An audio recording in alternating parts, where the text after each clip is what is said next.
As a mother, wife, and divorce attorney for over 15 years, experience has taught me a lot about how to deal with times of uncertainty, transition, and facing opportunities for growth. I'm happy you're joining me for this part of the journey. My guest today is Elise McVeigh.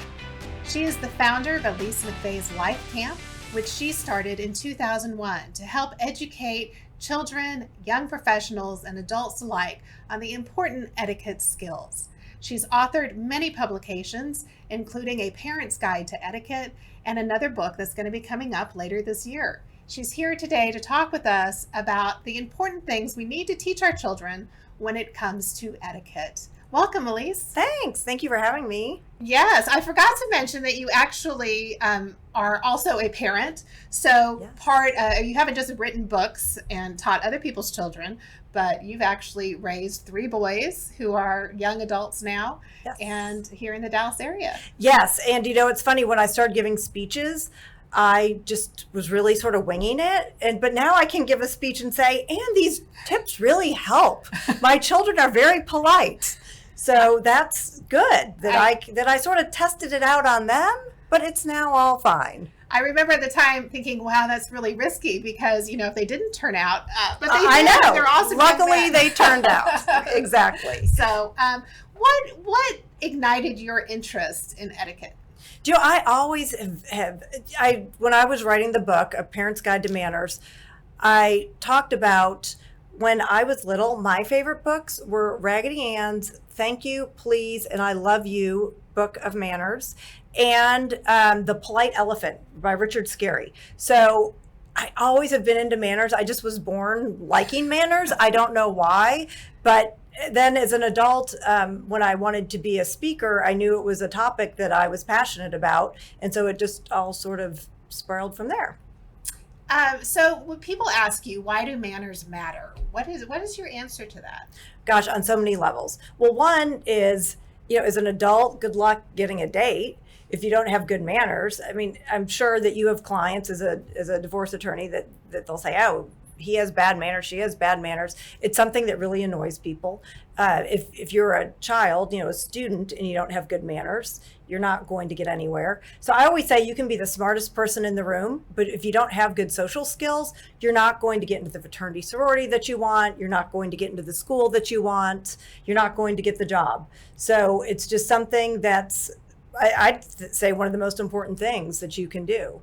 I really think what your training does is it gives people a sense of confidence in any social settings. Because one of the most embarrassing things can be to show up at an event and not know how to behave, not know which fork to use, or not know, who should open the door or whatnot. And I think these social mores and etiquette rules really make life easier. Oh, absolutely. From the dinner table to just having a meeting with someone. So I'll tell young people, don't sit down until you're invited to sit down. And that could include at someone's house. I mean, just even when your children are young, going on a play date, you need to say, you don't walk through their house. You let them guide you where to go. You don't go into their refrigerator, their pantry. You need to follow their rules. Absolutely.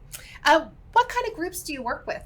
So I work with, Elise McVeigh's Life Camp. I give speeches to a lot of parents and to professionals. And then Mrs. McVeigh's Manners is a division that's our children's camp. So ages 3 to 11, we do camps and classes. And until COVID came around, we were expanding into schools. So schools now have these great after-school programs where parents can just leave their child there and they can sign up for something additional. And so we were doing that all throughout North Texas before COVID hit. So hopefully we'll pick it back up. We'll see. Yeah, I was just going to ask you, do you have plans to get back in? We would love to. We would love to. I'm not sure if it'll happen in the fall. I think that schools will just think, well, let's just see if we can have a normal school day. So I'm hoping by the spring we pick back up where we were.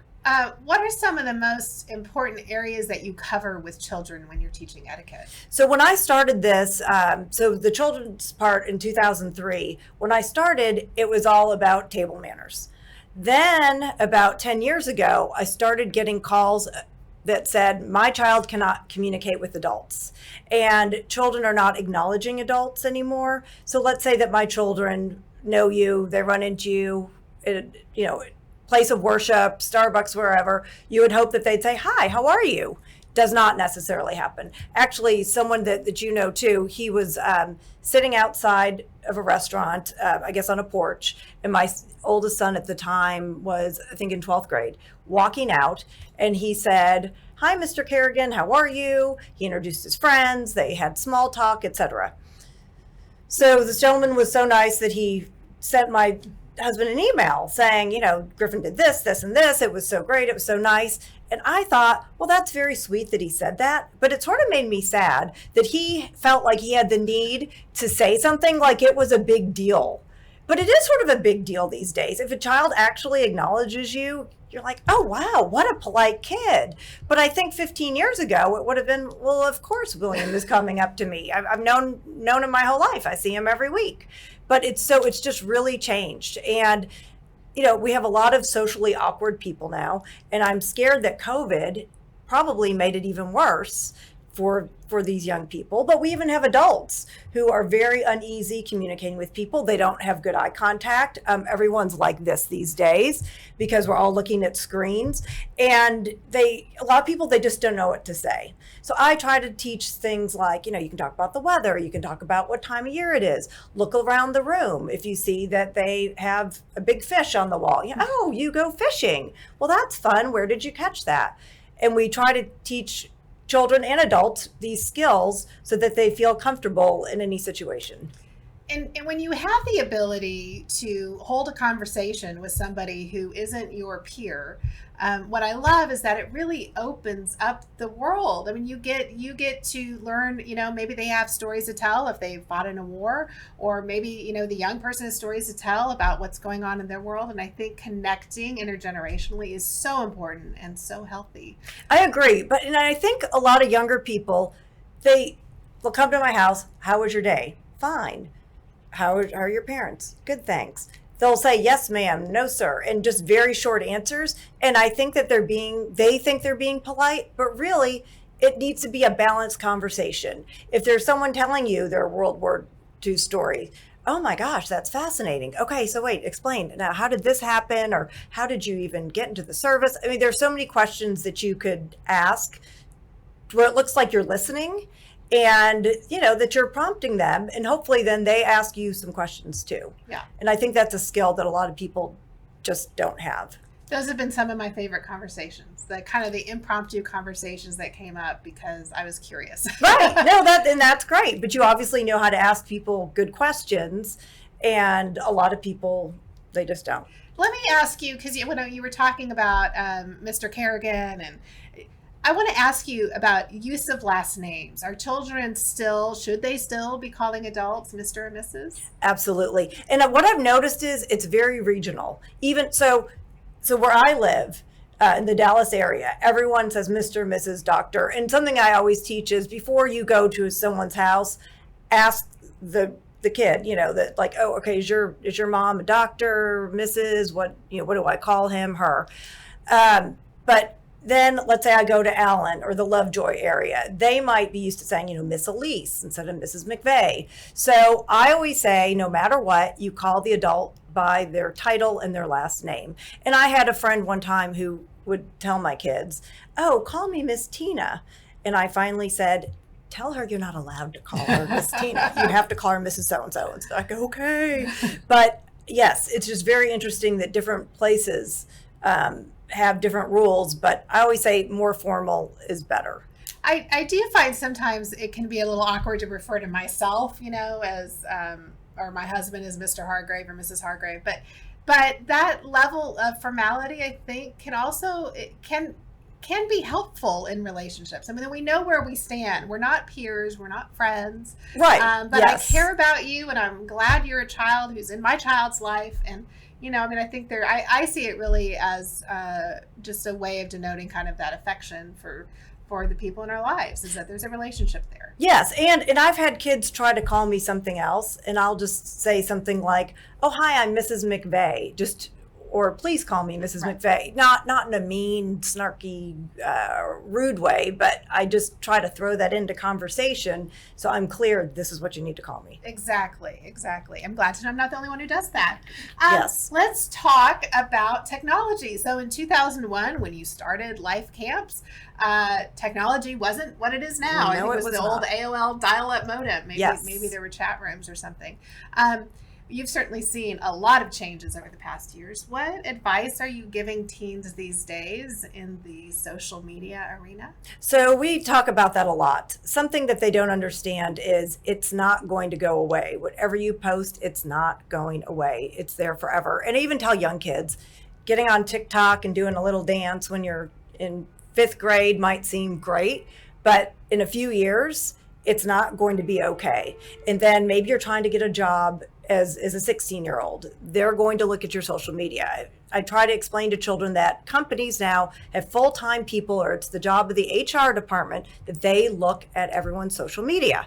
Then you can take it to trying to join a sorority, a fraternity, trying to get a job. Anything that you put out there, even if it's goofy, innocent, it doesn't matter. You don't want it out there. So just be very, very careful. And, there are those apps like Snapchat, and I know there are even more that are more recent, where they give you this sense of security. So you think that the message goes away after you've sent it. And the truth is, I know this from as being a divorce lawyer, is that it doesn't go away. That if somebody has the ability to, record it, they likely have. And right, so or screenshot it. Really careful. Yes. There's a lot of bad. Of course, there are age limits with regard to a lot of social media accounts. What do you advise parents do? Because there's a lot of pressure on parents to, throw their kids into these really powerful social media applications. It's so funny. So, I always say you need to, whatever age the app says, that's what you need to follow. Follow those rules. Don't lie about your age. But it's funny, different kids from different schools in the area that I work with, some of them, the parents are like, what? No, why would you talk to my sixth grade, group about social media? They're not on there. And then I might have some 5th graders. Oh yeah, we've been on there forever, and telling me all sorts of things. So I think it just depends on who the kids hang out with, maybe what school they go to. But I just told my kids, you have to wait. And I'm so glad I did. Yeah, I have no regrets for having delayed. I learned that with my younger one. With the older ones, they had the social media early on. It was all new and happening so fast, and I did come to regret that. It is. It's bad news. When we talk about technology and devices, of course, the phones are everywhere, and I notice it's hard to even go to a restaurant these days and not see people, on their phone constantly. What advice do you have when it comes to our use of technology?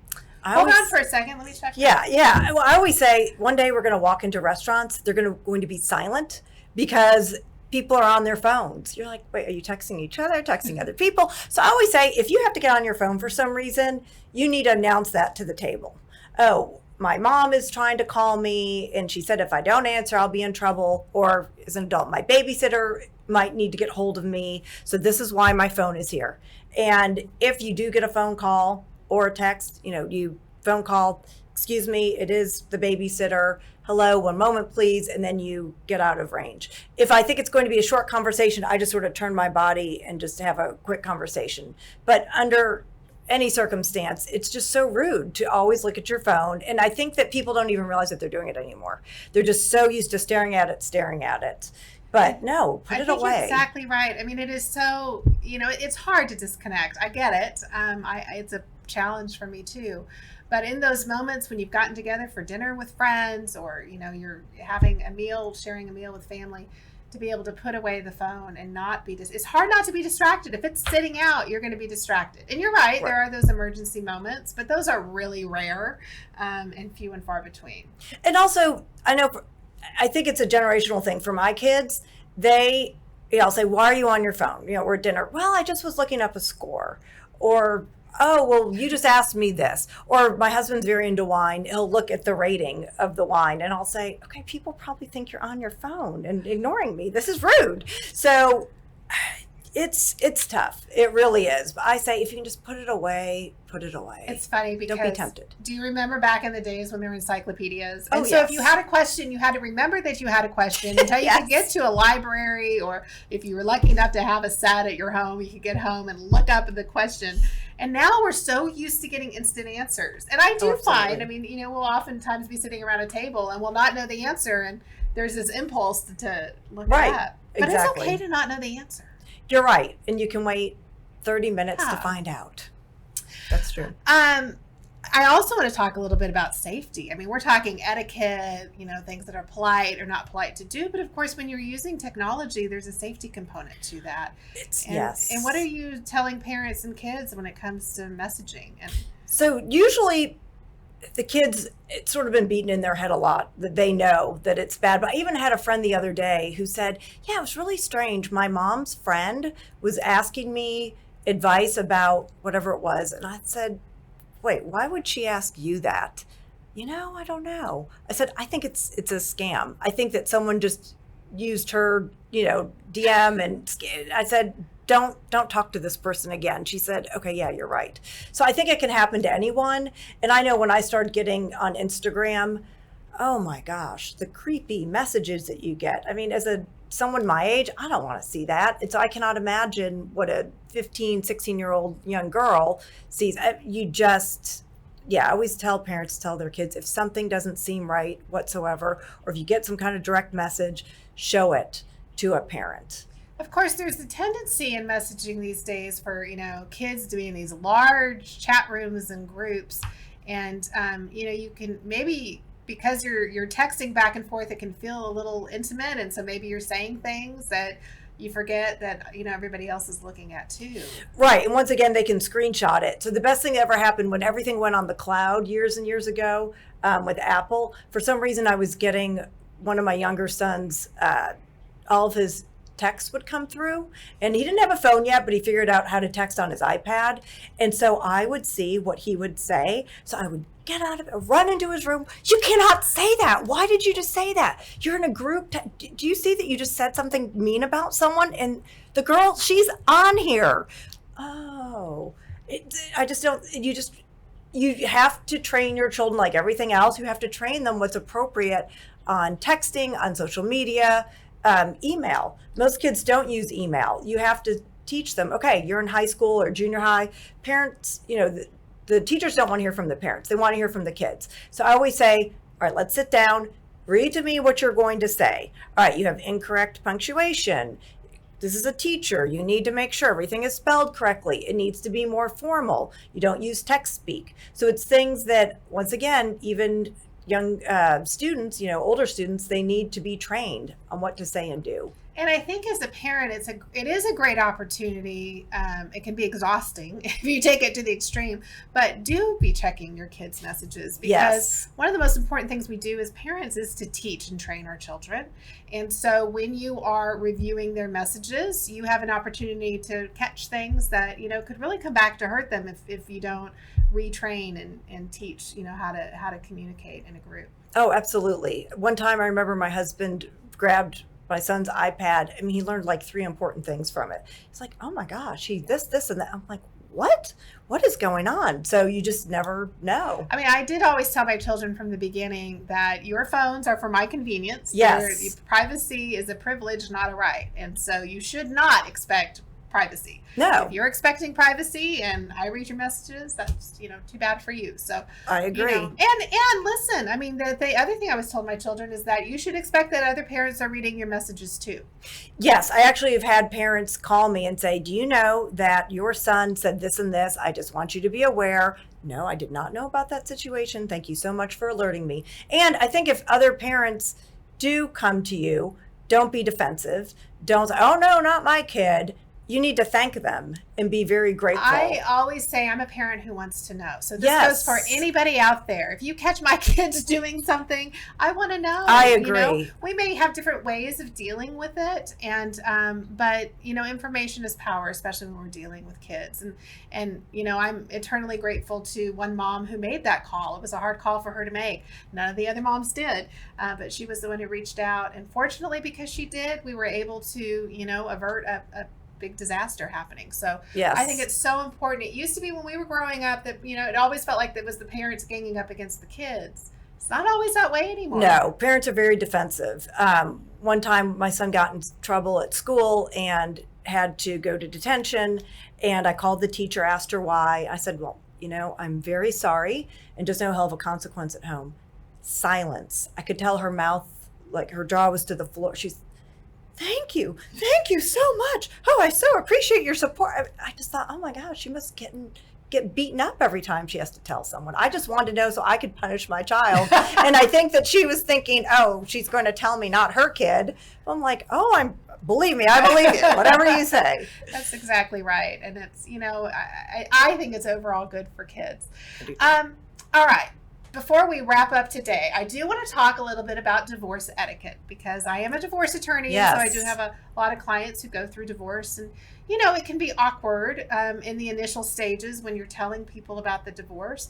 What advice do you have for people who are beginning the divorce process? It's tough. And I know when I ask someone, or not when I ask someone, if someone ends up telling me that they got divorced, I never say to them, oh, yes, I've heard that. Because I think that they just feel, oh, great, everyone's talking about it. So I'll say, oh, you are. And I, at this point, say, so should I say sorry or congratulations? because I've done both. And I'm like, oh, I'm so sorry. Oh, no, believe me. So I always just say that. And then I sort of take the conversation from there. And also, I think anytime you can use humor, it's always a lot more comfortable, because I think it would be very uncomfortable to have to tell people that you're divorced. Well, and you just made a really good point. It's uncomfortable to feel like everybody's talking about you behind your back. Yes. And so to really acknowledge the person, even if you have heard the news and it's old news, you don't need to rehash that it's going around town. Right. Like, oh, girl, I heard he cheated on you bad. I'm so sorry. I saw the girl he was. Yeah, you don't need to say any of that. Just, oh, I'm very sorry. Or congratulations, whichever you prefer. But I would say that. And the other thing is, I have divorced parents. And one thing I liked about my parents is they never badmouthed the other one. And what you need to remember, I think, as a divorced parent is you don't need to tell how terrible your spouse was. The children figure it out. I know I have friends who have second graders who knew things about parents cheating and doing all sorts of things. So don't ever feel like you need to say anything bad about your ex, because the kids will figure it out eventually. Yeah, that's a really good point, and it's something that we certainly talk with. And I've learned from the professionals in the area that we work with that, kids need to know that they're loved by both parents. They don't need to know the truth of all the marriage breakdown, right? And so, keeping that information close to your chest, I think, is most of the time a good thing. Not that you shouldn't. You should definitely have your support system, right? But the support system doesn't need to be all of town. So have a friend or two who you can share those adult feelings with and work out the adult issues. You don't need to do that to your kids, and you don't need to broadcast it everywhere. Right. And I think a lot of parents do that to their children. Your child is not your friend. And if they are, you're doing them such a disservice. Well, and the other thing, when you are sharing detailed information, children have really good ears and they hear. Oh, absolutely. So always make sure that, you're sharing that information in the context of a confidential, private conversation. Yes. So that the kids aren't overhearing. Right. Yes, I absolutely agree. And the other thing is, I think a lot of parents just need to learn to be nice to each other. I don't care how terrible he or she was, but they're just the things that I hear. I just think, okay, if you could have averted that whole drama if you would just say, you need them an hour earlier on this day, not a problem. I can accommodate you. That's just be nice. That's a little politeness goes a long way. Yes, just courtesy. I mean, I think in marriages, if people would be more polite to each other, maybe they wouldn't be getting divorced. I don't know. But I just think that the people that you're closest to, you feel like you have free reign to be rude to them. And you don't. I mean, you're not going to have years of friendship with anyone, married or not married, if you can't be polite to people. All right, so the marriage is over. Maybe this is the first time you've been polite to each other. But if you're not, it's going to, I mean, I cannot imagine this stuff people go back to court for. I think if they just would have been kind to each other in the first place, it wouldn't have escalated to where it's gotten. Certainly, there are a whole lot of reasons why people go back to court, and a lot of resentment and unhealed emotions can fuel a lot of conflict. And there are times when we absolutely have to do that, but politeness is always important. And I think you're never sorry for when you've been polite, Right. but you may be sorry for when you've been rude. So Exactly. some great advice today. Thank you so much, Elise, for coming Thanks. and Thanks for having visiting me. with me and sharing some important tips for helping raise our children to be polite human beings. If you want to learn more about Elise McVeigh and her camps and her books and all the materials she has, we've included a link to her website below, and we hope you'll follow up. Thank you.